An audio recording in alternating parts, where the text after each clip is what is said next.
We're going to move on to Richard Becker, who is joining us from San Francisco. He's with the Answer Coalition.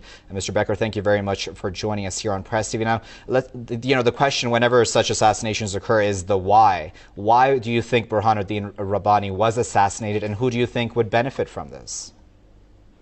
Well, it's a matter of some speculation, I think, at this point.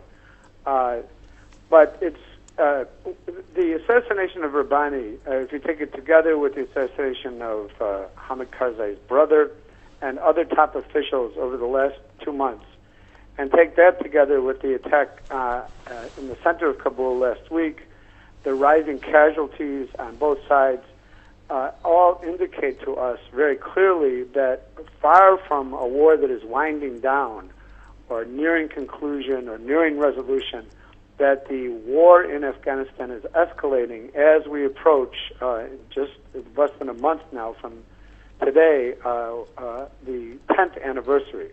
And it really indicates, I think, very clearly that the only solution to this is for an end to the occupation of Afghanistan.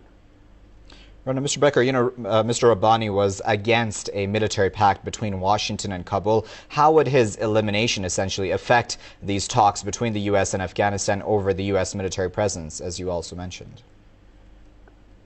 Well, that is also difficult to say. I mean, what that exact outcome will be. Rabbani himself had a very checkered career, to put it mildly. And that is that he was the president. He refused to step down in a rotating presidency after the more progressive government in Afghanistan was overthrown in 1992. That led to a civil war that claimed minimally 50,000 lives.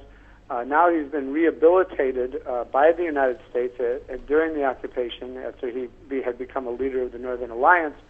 He's been rehabilitated by the United States, and I think it's seen clearly by many people in Afghanistan as an enemy of the Afghan people. It's said that he's been trying to negotiate and has been pulled into negotiations with the idea that he was going to be the go-between between the government in Kabul and the Taliban movement, but it seems highly likely that, in fact, his assassination was carried out by the Taliban.